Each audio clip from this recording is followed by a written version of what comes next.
Candidato à reeleição, Sebastião Melo, bem-vindo à Rádio Gaúcha mais uma vez. Bom dia.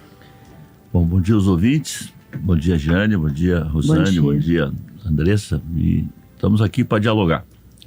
Prefeito, candidato à reeleição, o senhor teve nas mãos o momento mais difícil que Porto Alegre já viveu na sua história. A gente falava da enchente de 41 e agora vai passar a falar da enchente de 2024.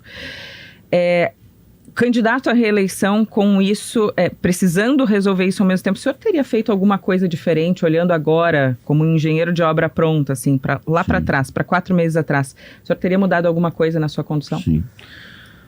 Olha, Andressa, acho que primeiro a gente assumiu na prefeitura quem se elegeu e quem foi reeleito no meio de uma crise humanitária muito difícil, que era o Covid. Depois tiveram outras enchentes e a pior de todas as enchentes foi essa. Quem é prefeito, em vez de falar, tem que agir, né? Então, no primeiro momento, era salvar vidas, cuidar dos abrigos, fazer a cidade voltar a funcionar minimamente e depois construir um plano de reconstrução da cidade, o que foi feito, né? Esse plano envolve, foram mais de 300 equipamentos públicos que foram danificados totalmente ou parcialmente, parte já recuperada e muitos ainda não. E dentro da recuperação da Porto Alegre Forte, nós temos um capítulo muito especial que vamos dividir em dois momentos, que é a reconstrução emergencial, porque não dá para esperar o dique do Sarandi fazer uma obra daqui a 2 anos. Então esta obra já começou nos 2 diques, já tem empresa que venceu. Nós também... Nesse caso dos diques, prefeito, tem um problema que foi que as pessoas invadiram aquelas áreas, construíram Sim. casas em cima dos diques, Sim. furaram os diques até para fazer garagem. Essas famílias já foram removidas? Para onde elas irão? Não, 42 estão em estadia solidária. Nós já mandamos o cadastro para Brasília. Só do dique da Brasília deve ter umas 350 famílias, de um lado e de outro. Na medida em que a obra vai andando, você vai ter que ir acolhendo para fazer esse novo dique, porque não é só aquele pedaço de refazimento. Então, isso é um processo que começa e que vai depender do acolhimento, né, dessas famílias. E demora quanto tempo para ser concluído? Porque a nossa preocupação é sempre, e se acontecer de novo? Não, é assim, Rosane. Aonde rompeu é onde saíram as 42 famílias. Esse dique será alteado e, ao mesmo tempo, muito reforçado com argila do lado de dentro. Bom, e aí o refazimento de todo o dique depende um pouco mais, porque tem que ter acolhimento das famílias, correto? O da Fiergs não tem família. O da Fiergs é um dique grande, é um dique que deveria ter 6 metros de altura, tem 4,80, tem 4,20. Então a empresa está trabalhando na Fiergs e começa também no Sarandi, dentro da Brasília. Bom, a segundo lote de obra já tem uma empresa ganhadora, que é a empresa que vai fazer o fechamento de 7 comportas e talvez uma 8ª, porque eu estive a semana passada em Humaitá, vou receber os clubes essa semana, que tem uma posição contrária à população, mas a minha decisão vai valer a engenharia. Se a engenharia disser que eu fecho o portão 14, mesmo que eu tenha que fazer um viaduto, que vai demorar um pouco mais, eu vou trabalhar com a segurança. Então, 7 comportas, já tem empresa e nós vamos fechar. O senhor falou fechar o portão 14, as pessoas ficam, tá aí, o que tem nesse portão 14 que o senhor precisa fazer um viaduto? Não, é que assim, ó, são 14 portões, né, que vem lá desde o lado do embarcadeiro até lá a Freeway, né? Então o que acontece, né? Tem vários portões que já não estavam mais sendo utilizados para fins de mobilidade, porque esses portões todos é para fim de mobilidade. Bom, o portão 14, ele tem 2 funções ali. Primeiro, né, quando tem jogo do Grêmio, ele tem uma função importante, né? E tem os clubes de remo do outro lado também, que tem treinamento. Então esses clubes reivindicam de que você mantenha a comporta e não o fechamento. Mas a população muito assustada, ela está falando comigo fortemente, diz, olha, prefeito, nós temos que fechar. Então, a metade desse portão já está combinado que nós fecharíamos. A decisão é que nós vamos fechar a outra metade. Então, nós vamos fechar 7, isso está definido, e talvez um 8º parcialmente, o orçamento está definido, ou talvez totalmente. Então, essa é uma segunda obra. Se o senhor for reeleito nos próximos 4 anos, se tiver uma chuva como essa que teve há 4 meses... vai acontecer de novo ou há maneiras de garantir que não, que o aeroporto não vai alagar, que a Zona Norte não vai alagar? Então, assim, então tem as casas de bomba, tem revisão do Muro da Mamá, tem as comportas e tem fechamento de comportas. A proteção de cheia, ela não depende apenas de Porto Alegre. Por exemplo, né? Eu mandei um longo texto ao governador Eduardo, do qual tem muito carinho, entendo que o governo do estado tem que assumir a limpeza do Guaíba, coisa que nunca aconteceu. porque a quantidade de areia que tem hoje no Guaíba é assustador. Então significa que qualquer chuva que chega no Guaíba, a tendência de transbordamento do rio é muito maior. Então tem que limpar o Guaíba, tem que fazer obra em Canoas, tem que fazer obra em São Leopoldo, tem que fazer obra em Viamão, tem que fazer obra em vários lugares para poder ter uma contenção de cheia. Não há contenção de cheia apenas na cidade. Altear os diques, fazer o que nós estamos fazendo, que é R$500 bilhão, é parte desse processo. Então, o presidente anunciou o PAC, né? Parte desse PAC é empréstimo, né, e que vem da Caixa Federal, e parte desse PAC é dinheiro OGU, que é dinheiro da União, né, do Orçamento Geral da União. Bom, mas o PAC anunciado, ele tem um procedimento.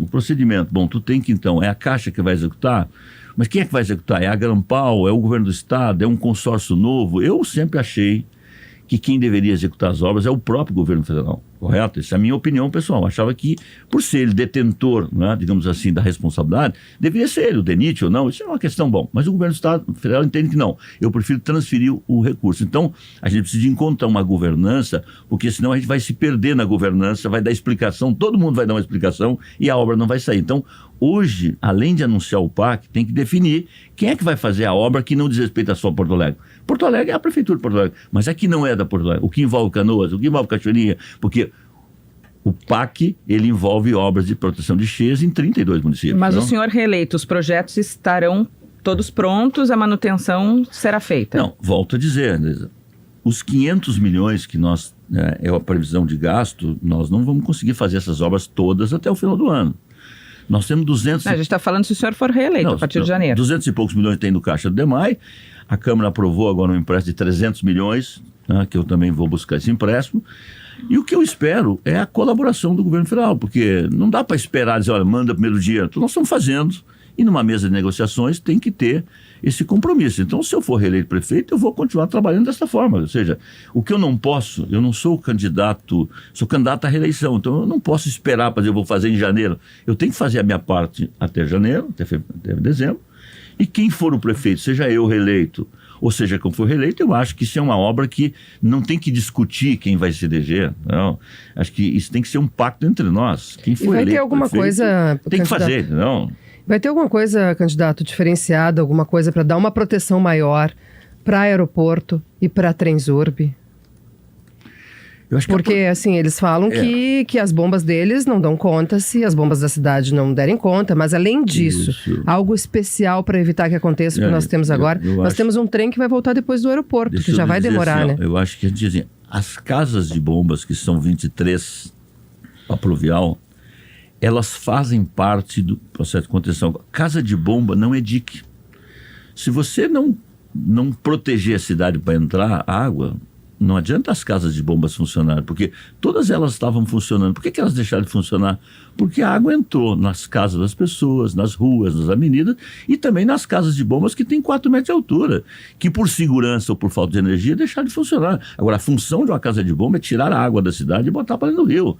Não é permitir ou não permitir que entre água. Então, você tem que ter um sistema de proteção de cheia que eu volto a dizer. Você não vai resolver a proteção de cheias com uma obra só de Porto Alegre. Então, o dique perto do aeroporto, que é o dique da Vila Dique, também rompeu. É um dos diques que também rompeu. Então, é preciso. A Cis Brasil, por exemplo, é um dique.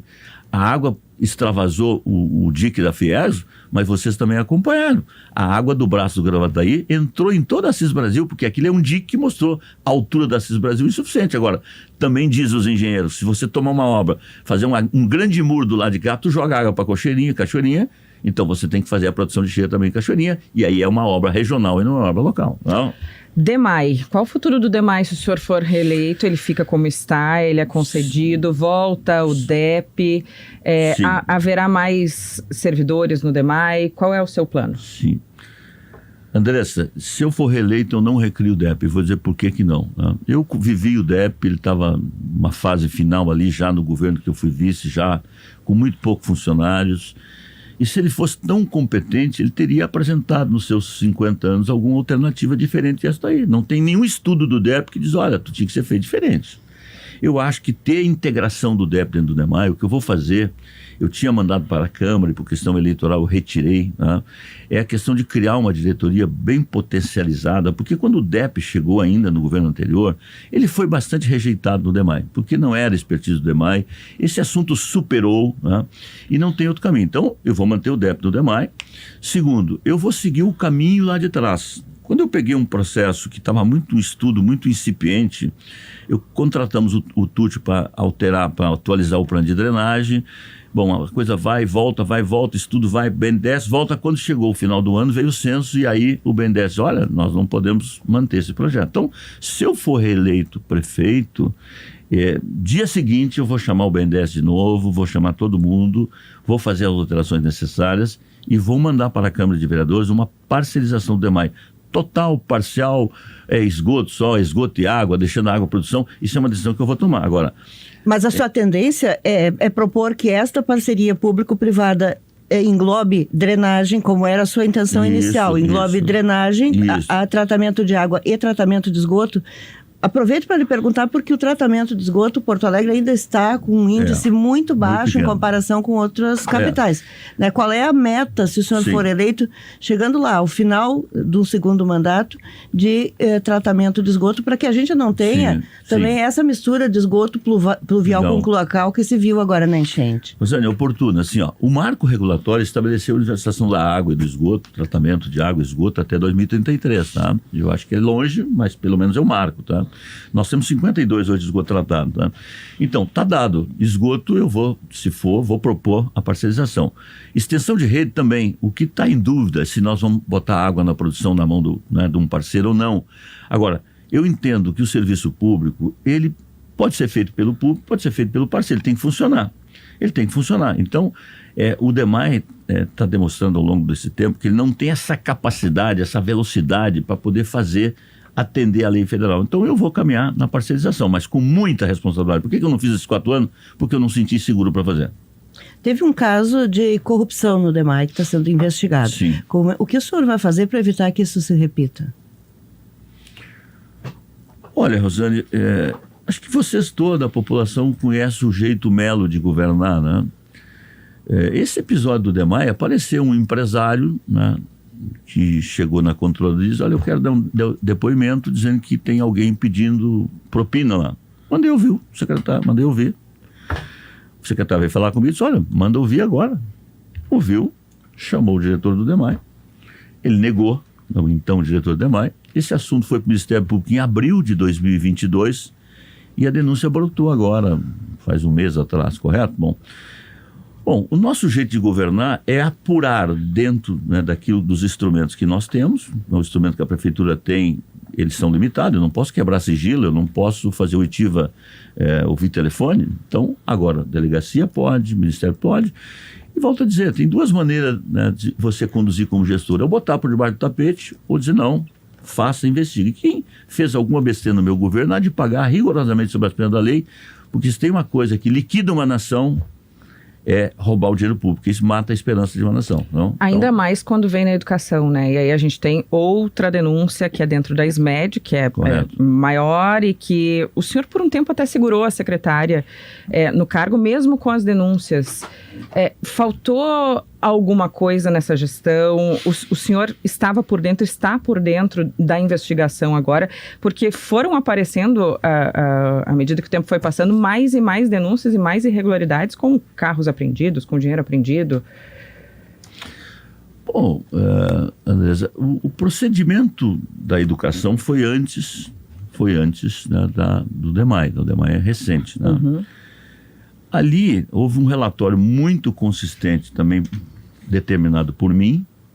Os funcionários são todos de carreira, portanto eu não conheço, não sei quem é, também não reviso o relatório está pronto. Mandei para o TSE, mandei para o Ministério Público e mandei para as delegacias especializadas. A partir daquele momento, né, começaram-se as investigações que estão em curso, né? Até tentaram, né, de forma, digamos assim, maldosa, querendo envolver o prefeito, uma das defesas de alguém, e o juiz e o promotor disse, olha, tira fora, o Melo não está sendo investigado, quem está sendo investigado são pessoas que lá estavam. E eu espero rapidez, na investigação, a investigação ela gera uma denúncia, a denúncia, portanto, vai a um julgamento do judiciário, que assim é a democracia.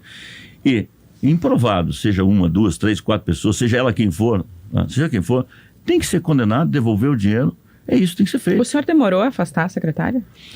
Não demorei, não. Nós afastamos a secretária rapidamente. Ela pediu demissão, então logo o assunto veio à tona, ela pediu demissão.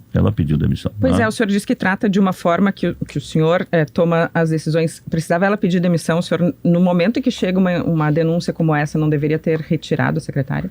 Trocado? Veja o seguinte, Andresa, o fato chegou até o prefeito abriu a investigação. Nos próximos dias que eu abri a investigação, a secretária pediu para sair. Se ela não tivesse saído, eu não tinha elemento suficiente ainda, porque, veja o seguinte, veio uma manchete de jornal, pode proceder, não pode proceder, eu sou um democrata, eu não condeno a pessoa por contestação.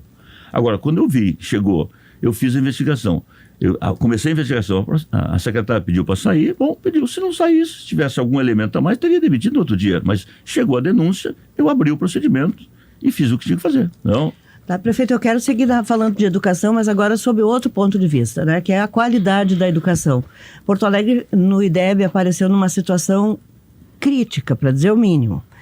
As escolas de Porto Alegre têm historicamente um resultado ruim, que piorou nesses últimos anos.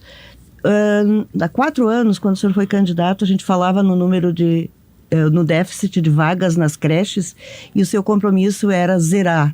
Não conseguiu zerar o déficit. Agora, qual é o caminho para zerar o déficit, se é que esta ainda é a sua meta, né? E como melhorar a qualidade da educação em Porto Alegre para que as crianças aprendam, que é o mínimo que se espera. Sim. Aliás, o senhor está no 4º secretário de Educação. Qual é o perfil do seu secretário de Educação se o senhor for reeleito? Eu acho assim, eu sou um prefeito que tem humildade quando tem problema, reconhecer. Eu acho que nós tivemos sim problemas na educação, ter 4 secretários não foi o melhor caminho, e para um próximo mandato a gente vai dar um passo adiante. Agora eu só tenho que fazer um retroativo aqui. O IDEB de Porto Alegre é ruim desde a Prova Brasil, que é 2005. Depois se seguiu vários governos, eu tenho lá todo o gráfico, tá? O gráfico está aí disponível, tá? O IDEB de Porto Alegre é ruim no nosso governo, mas é ruim nos governos anteriores também. Eu até citei isso na pergunta. Historicamente é ruim. Bom, e acho que a crise, ela tem que nos aprofundar, fazer diferente. Nós tivemos um Covid no meio, nós tivemos uma resistência bárbara para retornar às escolas, invasão escolar que aumentou. Então a gente criou um programa Alfabetiza Poa, que ele está no meio do caminho, que melhorou um pouco do ponto de vista do 1º e 2º ano do aprendizado. Nós temos um compromisso de ter o contraturno, o turno inverso. Hoje 60% das escolas têm, os 40% chegar nesse 2º mandato. E uma notícia boa, é que nesses 11.000, 10.500 vagas, que são as vagas demandadas, das famílias, não é o do BGE, que as famílias demandaram, nós conseguimos, por comprar vagas, nós botamos 7.200 crianças de 0 a 5 para dentro. Isso é uma conquista muito importante para as crianças, para as mães, para as famílias. Falta 3.000 e pouco, especialmente de 0 a 3. Então, veja... Estamos falando de creche, né, na verdade. De creche mesmo, né? Então, desses 3.000, nosso compromisso é continuar trabalhando muito para que todo mundo tenha. Agora, é importante dizer... Nós conseguimos nas próprias 30, 40 vagas apenas. Depois nós ampliamos, são 220 hoje escolas infantis parcerizadas, que aliás vou estar reunida com elas, com os outros candidatos hoje à tarde também, tá? E depois a gente olhou para o mercado o seguinte, chamamos todo mundo, dizendo uma coisa, o que você tem de vaga lá? O que tu tem de vaga lá? Porque isso também, eu acho que é importante que você aquece um pouco a economia dessas escolas e você também está levando a criança, né, lá da classe mais popular para também ter uma convivência mais lá dentro dessa creche particular. Então, eu acho que foi um avanço importante. Vou continuar comprando vaga, tanto é que tem um edital aí em andamento que 700 já se apresentaram, 700 não. Né? Então, é isso. Né? Esse é o nosso compromisso. É importante também dizer que as nossas escolas, nós conseguimos botar Wi-Fi 100% em todas as áreas das escolas, porque quando nós assumimos, você tinha um Wi-Fi numa sala e não tinha na outra e não tinha na outra. Então, isso foi uma conquista muito importante. Agora, eu reconheço que o IDEB de Porto Alegre, do Rio Grande do Sul, que aliás também baixou, do Rio Grande do Sul também baixou, é um desafio nosso, do governo, da sociedade, porque sem educação não há inovação, não há inclusão social e não há sociedade melhor. Não? Temos 10 minutos ainda. Qual é o seu plano para o 4º distrito? Vai continuar na caminhada que vinha fazendo, de atrair empreendimentos de tecnologia, dar um incentivo tributário, IPTU, ITBI? Como trazer a confiança dos empreendedores? Porque tem vários que ainda não decidiram se reabre, tem projetos que iam ser instalados ali e estão travados. A ideia é manter a toada para o 4º distrito. Como melhorar isso ou levar esse movimento para outra parte da cidade? Sim. Jânio, acho que semana eu tive uma boa reunião com muitos empresários, especialmente da gastronomia. Eu tive quase toda manhã com eles. É o seguinte, primeiro é convencê-los de manter os seus negócios. Qual é a parte da prefeitura? Começa pela proteção de cheias. A gente precisa dar uma demonstração rápida, clara e inequívoca de que terá proteção de cheias em toda a cidade e também no 4º distrito, porque ninguém vai investir no 4º distrito se não tiver proteção de cheia. Então, esse é um papel indelegável da prefeitura que tem que fazer rapidamente e nós estamos fazendo. Segundo, nós fizemos de forma responsável, porque a Câmara queria dar isenção de IPTU até 2026. Eu disse, não, eu não vou fazer para o meu sucessor ou que o povo vai decidir, em responsabilidade. Eu dei isenção de IPTU até dia 31 de dezembro. Aqueles que tinham pago, nós vamos devolver um boleto para 2025. Nós vamos revisar a planta de valores. Mas no caso eu falei da isenção para investimentos na área, né? Então, nós vamos revisar a planta de valores desses imóveis das áreas alagadas, porque imagina assim, um imóvel valia 1 milhão, foi atingido, vale 500. Ele não pode continuar pagando IPTU sobre R$1 milhão. Bom, nós temos o incentivo do Criativo, que é o da inovação, nós temos o IPTU, que a gente pode trabalhar essa renovação. Bom, agora, e o que mais? Né? O ITBI, que também é para inovação. Agora, nós precisamos dar segurança. O mercado funciona. Se a prefeitura faz a sua parte, eu quero dizer que tem uma notícia boa, gente, é da economia. Esse mês de julho, nós superamos o emprego. São 596 vagas a mais daquilo que estava lá atrás. Então, a economia começa a reagir em Porto Alegre. Então, com a abertura do aeroporto, que é uma coisa fundamental, porque os bares, a cervejaria, a gastronomia, a cultura da cidade, ela sem aeroporto, ela fica capenga, entendeu? Mas a ideia, então, é manter a aposta no 4º distrito. E o centro de Porto Alegre, prefeito? Porque, assim, já fechando loja e movimento de clientes caindo horrores. Né? Tem as obras do quadrilátero, tem Trenzurb que não está funcionando, mas, ao mesmo tempo, essa queda de movimento já vem de antes da pandemia. O centro, a gente investiu ali, se eu somar tudo, a 70 milhões nesses últimos tempos. O esqueletão, aliás, começa amanhã a ser derrubado, finalmente, né? Bom, vamos terminar as obras. Viaduto Otávio Rocha, os quadrados central que falta o baú ainda, que é Borges, parte da Borges, Uruguai e Andradas. E eu penso que a gente vai ter que ter outras políticas de incentivo, começando pelo IPTU do centro, né? Seja para moradia ou seja para comércio, porque não foi suficiente reformular o centro para a mantença dos negócios, o aquecimento do mercado, não. Eu também tenho um compromisso de não voltar camelôs no centro. Aliás, nós estamos pagando o Bolsa Família lá, boa parte dos camelôs ainda, porque o nosso compromisso terminando as obras no centro é não voltar camelô. Então, nós vamos criar outros incentivos. Tem uma lei, né, da gastronomia também que incentiva o ISS. Então, nós vamos trabalhar o centro. Qual a ideia para o IPTU? É deixar de pagar por um tempo? Eu vou fazer diminuir? um IPTU diferenciado no centro. Segue pagando, mas com um valor menor. Atrair para dizer, mas tu tem que ir, bom, mas aí tem que cuidar da calçada, tem que cuidar da pintura do prédio, tem que embelezar, ou seja, também não posso dar isenção, redução de IPTU e não ter uma contrapartida. E quero começar também... Foco para comércio e moradia. Isso, e quero também começar um projeto de calçadas padrão no centro, porque esse negócio da calçada sendo feito pelo proprietário não está dando certo em Porto Alegre. Então, eu quero, se for reeleito prefeito, muitas coisas deram certo, outras têm que ser mudadas, e uma delas eu quero começar um padrão de calçada no centro de Porto Alegre, com fundo municipal, e se der certo aí, esse fundo ser abastecido e fazendo em toda a cidade. Porque tu tem um padrão de calçada de um jeito aqui, de um jeito lá, aqui faz, aqui não faz, não está dando certo na cidade. Temos 5 minutinhos ainda. Eu preciso falar com o senhor sobre saúde, prefeito. Correto. E essa, na pesquisa Quest, que nós divulgamos há poucos dias, está lá junto com enchente no topo da lista das preocupações dos moradores. O que muda se o senhor for reeleito em relação ao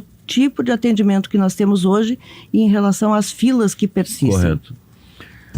Rosane, olha, as perguntas aqui têm sido excepcionais, né? Porque eu acho que são temas que batem todo dia para o prefeito. Né? Eu acho que a assistência à atenção básica, Porto Alegre hoje é reconhecido como o melhor indicador de atenção básica. O que é atenção básica? É a cobertura lá da ponta. São 390 equipes de famílias. Isso não é uma coisa qualquer. Quais são os nossos gargalos? Fila. No passado a gente fez o Agiliza, né?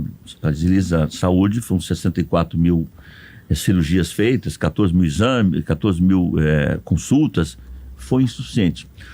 Hoje, 40%, Rosane e ouvintes, é do interior do estado, ou da Grande Porto Alegre, ou do interior do estado. 40% dos exames especializados, alta complexidade. Então, essa governança, ela tem que ser melhor. Eu tenho dito isso à secretária Rita, nós vamos ter uma governança melhor, revisar a tabela do SUS, e eu vou criar, nós temos hoje Santa Marta, Murialdo, Camaquã e API, que eu chamo de centro de especialidade, que tem alguns exames, né? Eu vou transformar essas localidades numa espécie de policlínica, numa central de especialidade, botando mais exames, mais profissionais para poder desafogar.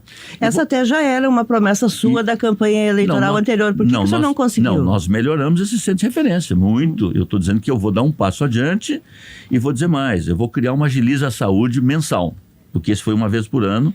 Isso significa 5 milhões por mês, né? Então, portanto, o dinheiro não cai do céu.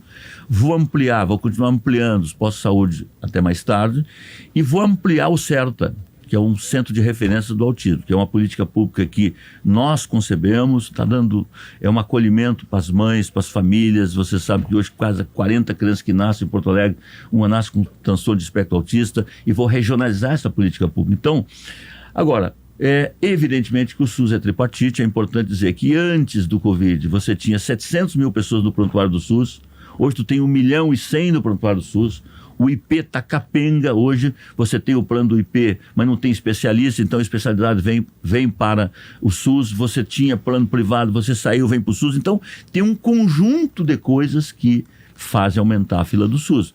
Mas eu acredito muito no SUS, nasci com o SUS, participei da Assembleia do SUS e só tem um caminho, ele é tripartite, e agora temos que revisar a tabela do SUS. Não? 2 minutinhos para a última resposta. Rapidinho, prefeito, seu plano para a área rural de Porto Alegre, porque tem muitos produtores deixando de plantar. Feliz de uma cidade ter uma área rural, feliz. Concordo. Ela foi extinta, foi recriada em 2014, nós investimos muito na limpeza e novos açudes, nós compramos maquinário para essa área rural, nós fizemos o centro agrícola totalmente remodelado, ou seja, esse é um governo que dá uma atenção muito especial.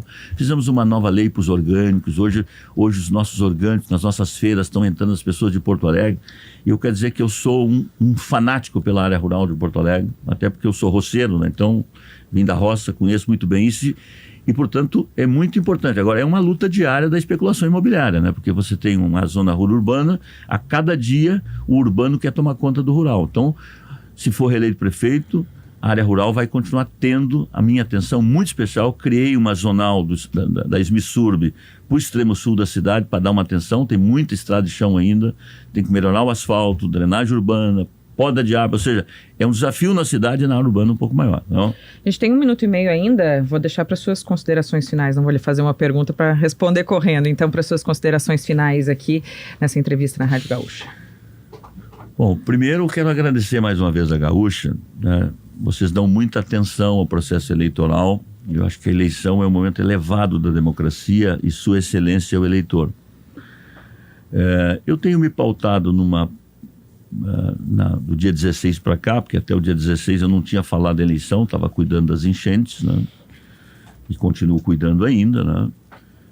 De lá para cá eu tenho procurado ser propositivo, não falar mal de ninguém, apresentar propostas, tenho apanhado muito, né? Tenho ouvido muitas promessas que não casam com o orçamento. Aliás, acho que eu sou autor, se vocês contar no dedo, como legislador, eu sou autor de pouquíssimas leis. Mas eu fiz uma lei chamada Prometa, lá atrás, quando eu era vereador, que tem hoje em vários municípios, que você tem que traduzir, quando você é eleito, aquilo que você falou aqui na rádio, na rede social, escreveu na tua plataforma de governo, dizendo, olha, eu vou fazer isso, aquilo que eu disse. E para mim isso é sagrado.